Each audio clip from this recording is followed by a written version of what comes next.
دانیل ساتواں باب۔ شاہ بابل بیلتشزر کے پہلے سال میں دانیل نے اپنے بستر پر خواب میں اپنے سر کے دماغی خیالات کی رویا دیکھی۔ تب اس نے اس خواب کو لکھا اور ان حالات کا مجمل بیان کیا۔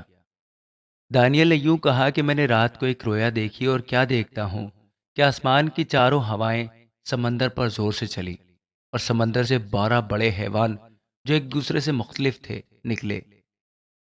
پہلا شیر بپر کی مانند تھا اور عقاب کے سے بازو رکھتا تھا، اور میں دیکھتا رہا جب تک اس کے پر اکھاڑے گئے اور وہ زمین پر اٹھایا گیا اور آدمی کی طرح پاؤں پر کھڑا کیا گیا اور انسان کا دل اسے دیا گیا۔ اور کیا دیکھتا ہوں کہ ایک دوسرا حیوان ریچھ کی مانند ہے، اور وہ ایک طرف سیدھا کھڑا ہوا اور اس کے منہ میں اس کے دانتوں کے درمیان 3 پسلیاں تھیں، اور انہوں نے اسے کہا کہ اٹھ اور کثرت سے گوشت کھا۔ پھر میں نے نظر کی اور کیا دیکھتا ہوں کہ ایک اور حیوان تیندوے کی مانند اٹھا، جس کی پیٹھ پر پرندے کے سے 4 بازو تھے، اور اس حیوان کے 4 سر تھے، اور سلطنت اسے دی گئی۔ پھر میں نے رات کو رویا میں دیکھا اور کیا دیکھتا ہوں کہ چوتھا حیوان ہولناک، ہیبت ناک اور نہایت زبردست ہے، اور اس کے دانت لوہے کے اور بڑے بڑے تھے۔ وہ نگل جاتا اور ٹکڑے ٹکڑے کرتا تھا، اور جو کچھ باقی بچتا اس کو پاؤں سے لتاڑتا تھا، اور یہ ان سب پہلے حیوانوں سے مختلف تھا، اور اس کے 10 سینگ تھے۔ میں نے ان سینگوں پر غور سے نظر کی اور کیا دیکھتا ہوں کہ ان کے درمیان میں سے ایک چھوٹا سا سینگ نکلا، جس کے آگے پہلو میں سے 3 سینگ جڑ سے اکھاڑے گئے۔ اور کیا دیکھتا ہوں کہ اس سینگ میں انسان کی سی آنکھیں ہیں اور ایک منہ ہے جس سے گھمنڈ کی باتیں نکلتی ہیں۔ میرے دیکھتے ہوئے تخت لگائے گئے اور قدیم الایام بیٹھ گیا۔ اس کا لباس برف سا سفید تھا اور اس کے سر کے بال خالص اون کی مانند تھے۔ اس کا تخت آگ کے شعلہ کی مانند تھا اور اس کے پہیے جلتی آگ کی مانند تھے۔ اس کے حضور سے ایک آتشی دریا جاری تھا۔ ہزاروں ہزار اس کی خدمت میں حاضر تھے اور لاکھوں لاکھ اس کے حضور کھڑے تھے۔ عدالت ہو رہی تھی اور کتابیں کھلی تھی۔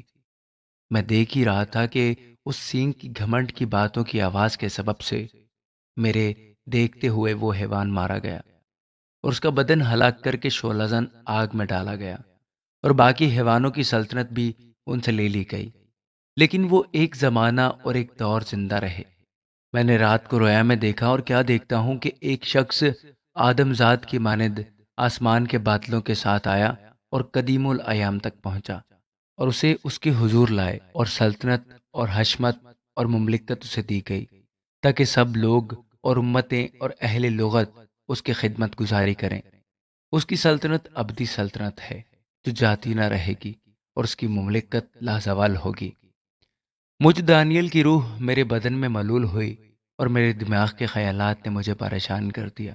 جو میرے پاس کھڑے تھے، میں ان میں سے ایک کے پاس گیا اور اس سے ان سب باتوں کی حقیقت دریافت کی۔ پس اس نے مجھے بتایا اور ان باتوں کا مطلب سمجھا دیا۔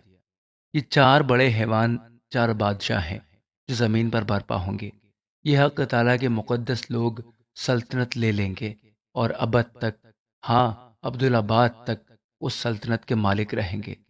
تب میں نے چاہا کہ چوتھے حیوان کی حقیقت سمجھوں، جو ان سب سے مختلف اور نہایت ہولناک تھا، جس کے دانت لوہے کے اور ناخن پیتل کے تھے، جو نگلتا اور ٹکڑے ٹکڑے کرتا، اور جو کچھ باقی بچتا اس کو پاؤں سے لتاڑتا تھا، اور 10 سینگوں کی حقیقت جو اس کے سر پر تھے، اور اس سینگوں کی جو نکلا اور جس کے آگے 3 گر گئے، یعنی جس سینگ کی آنکھیں تھیں اور ایک منہ تھا جو بڑے گھمنڈ کی باتیں کرتا تھا، اور جس کی صورت اس کے ساتھیوں سے زیادہ روبدار تھی۔ میں نے دیکھا کہ وہی سنگ مقدسوں سے جنگ کرتا اور ان پر غالب آتا رہا، جب تک کہ قدیم الایام نہ آیا اور حق تعالیٰ کے مقدسوں کا انصاف نہ کیا، اور وقت آ نہ پہنچا کہ مقدس لوگ سلطنت کے مالک ہوں۔ اس نے کہا کہ چوتھا حیوان دنیا کی چوتھی سلطنت ہے، جو تمام سلطنتوں سے مختلف ہے، اور تمام زمین کو نگل جائے گی اور اسے لتاڑ کر ٹکڑے ٹکڑے کرے گی۔ اور وہ 10 سینگ 10 بادشاہ ہیں جو اس سلطنت میں برپا ہوں گے، اور ان کے بعد ایک اور برپا ہوگا، اور وہ پہلوں سے مختلف ہوگا، اور 3 بادشاہوں کو زیر کرے گا، اور وہ حق تعالیٰ کے خلاف باتیں کرے گا اور حق تعالیٰ کے مقدسوں کو تنگ کرے گا اور مقررہ اوقات اور شریعت کو بدلنے کی کوشش کرے گا، اور وہ ایک دور اور دوروں اور نیم دور تک اس کے حوالہ کیے جائیں گے۔ تب عدالت قائم ہوگی اور اس کی سلطنت اس سے لے لیں گے کہ اسے ہمیشہ کے لیے نیست و نابود کریں، اور تمام آسمان کے نیچے سب ملکوں کی سلطنت اور مملکت اور سلطنت کی حشمت حق تعالیٰ کے مقدس لوگوں کو بخشی جائے گی۔ اس کی سلطنت ابدی سلطنت ہے، اور تمام مملکتیں اس کی خدمت گزار اور فرما بردار ہوں گی۔ یہاں پر یہ امر تمام ہوا۔